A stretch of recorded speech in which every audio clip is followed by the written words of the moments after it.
Hey, let's see if I screw this up again. Skulls and bones for me, and nowhere there's no me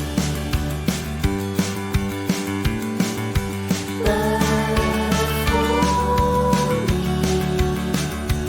to come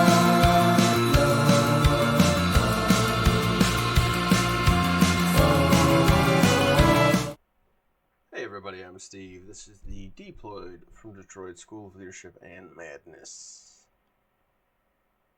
Yeah. 2020's here, folks. What are we going to do? We'll be fine. And here's why. So the first thing I want to get to real quick, and I'm going to try and be quick with this whole video. I know sometimes we go long and sometimes we go short and sometimes we do whatever the hell we want, but I think this one we can get through pretty quickly. So the first bit is they're going to say no. What does that mean in the title? They're going to say no. A lot of times you're going to encounter people when you're coming up with your goals, and especially it's the new year and you've got all kinds of new plans for yourself and things need to be accomplished. There's things that you just want to have happen, and there's no reason none of those things should occur, but you're still gonna run into people who say, nah, that ain't gonna happen, or they'll just like laugh in your face. That one's fun. I think I might run for local office. Oh, you're serious? And then you get that kick in the chest of embarrassment, and then the systems kick off, and no, I'm good. The thing to learn the most is to get past those people, because oftentimes if someone else can't see your dream, it's because they can't see your dream. And it may not be as simple as you explaining it well enough. I can explain things till I'm blue in the face, uh, but that doesn't necessarily mean they can ever sort of perceive it. And that's just sort of a limitation people have. We only live in the worlds we live in, and it gives us interesting bits of advice. I wouldn't say ignore those people completely when they say you can't do that. I would ignore the can't part. You can say, yeah, I appreciate the heads up, but I'm still heading that way. But consider that that's a safety mechanism. That's a built-in social safety mechanism of them saying, danger, danger, danger. And you just have to acknowledge, yes, there's danger, but I think I can proceed still. And then you just need to get through that. And in all honesty, too, some of the most devastating voices of dissent that you might hear are going to be your own. For some of us, I know for me that's the case in a lot of situations. As confident as I may be with some things, I am desperately lacking confidence in others, and I don't know the fix for that because I'm not on the other side of it. But I can tell you my only tactic is stolen from Winston Churchill, who said, if you're going through hell, keep going. Which, yeah, that's it. If that weren't true, I don't know what else would be. Because the other option is to just stop and sit there and live in hell. And I've done that. And that's not fun. Yeah, it turns out most hells are temporary. And so that voice in your own head that's telling you, you can't do it, you're not worth it, you're incapable, or whatever your evil demon is hollering at you, you have to ignore them too. Because that's just one little chunk of your brain, a little gray thing in the back of your head, versus the rest of your mind that has come up with this cool plan and this cool dream and this cool goal. and has checked the boxes and has checked the weather and the altitude, and we can do this thing. Uh, and then you're going to let this one little busted gray cell in the back cough into your good ear its nasty little responses. And I mean, that's a lot of what mental health is you have a most of your brain's doing pretty good, and then you got like four little cells that aren't doing so hot, and they don't have good opinions about themselves. They always have like the flu. And anytime you're like, I think we could do this, we can go out to the mall today, they're like, remember, it's scary though. Like, ignore them too, just as you ignore the person who says you're not, you couldn't run for office. You don't have enough experience, or you don't have this, or you don't have that, or whatever they're telling you. Note it in your head. People expect experience. People expect this. Okay, da da da da da. That voice in my own head that says, "Oh, you're a fraud." That's a pretty common one. It's a good self-defeating, like it's an all-around hits you in the heart. Like if your brain's attacking you, it's gonna do a good job of it. So I get that one, and so I counter that by just not being a fraud. If that's the weird, unnatural fear, that's also just as the same as I listen to my friends who say, "Oh, that might be a risky investment." Okay, I understand that that's a risky investment. So then I need to put myself in a position to mitigate that risk.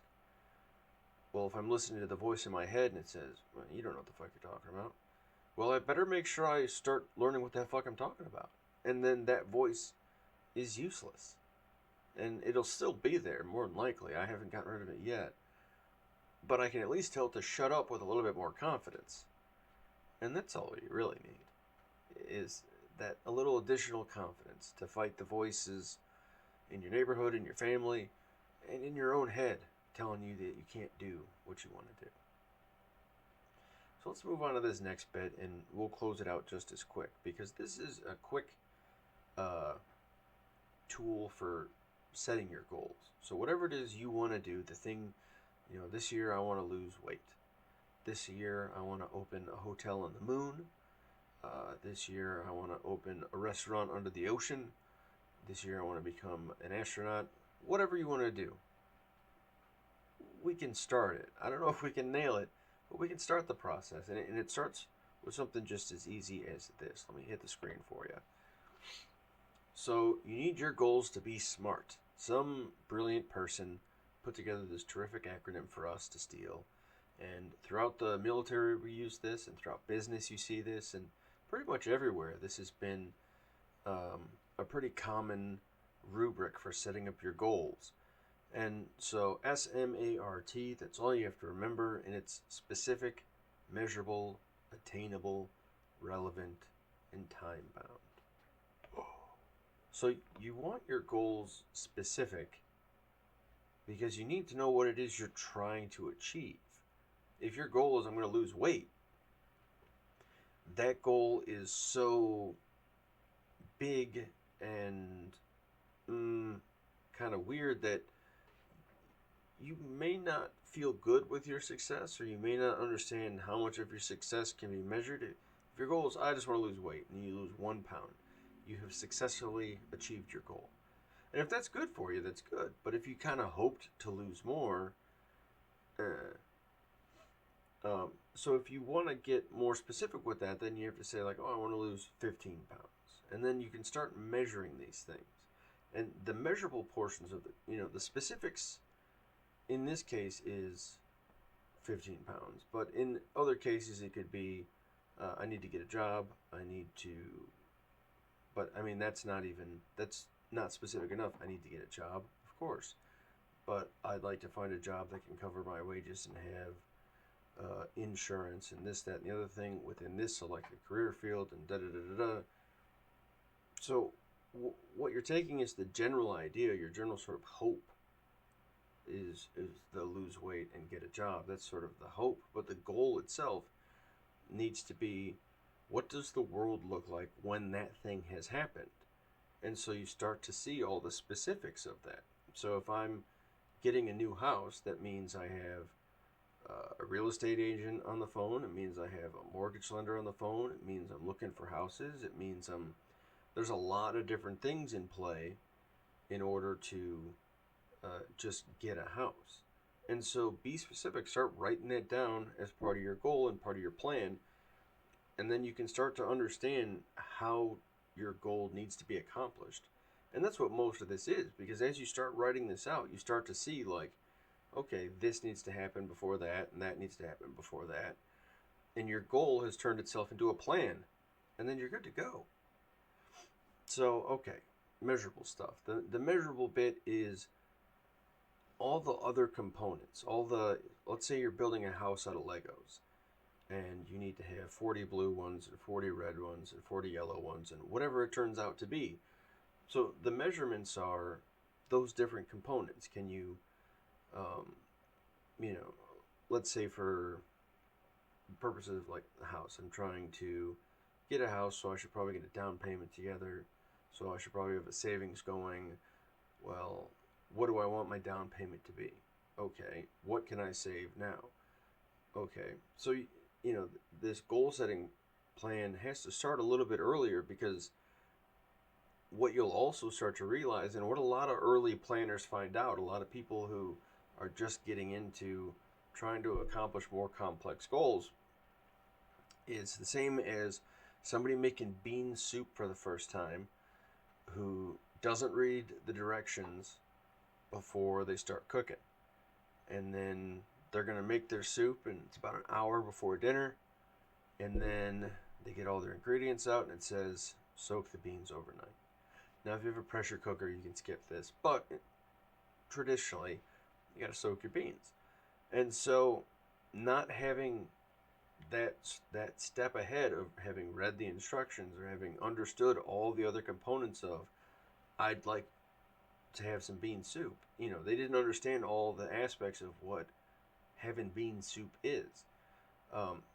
So when you sit down with your goal like this is you reading the instructions ahead of time, and this is where you're going to find out what's got to soak, what's going to take time, what's going to require one action before another. I can't be going to open houses right now. I'm still in the process of trying to find out how much I can spend.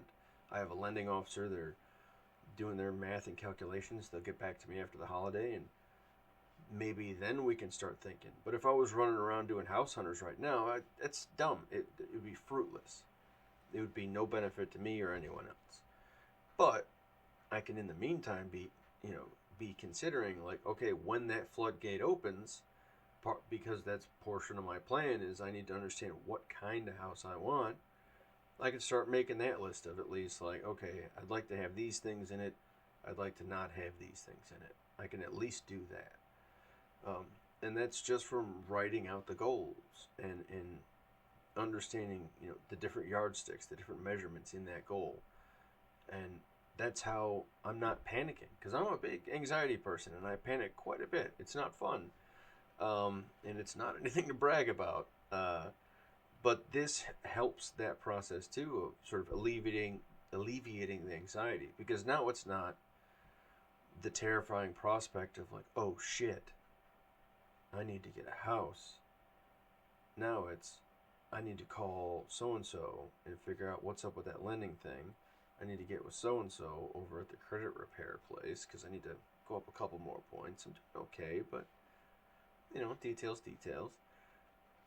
Writing all this stuff out makes it so that I'm not freaking out when I wake up. And you do this at work, you do this in your planning with, whatever you're trying to do, you'll be freaking out a lot less in whatever you're doing, because you know exactly what has to happen.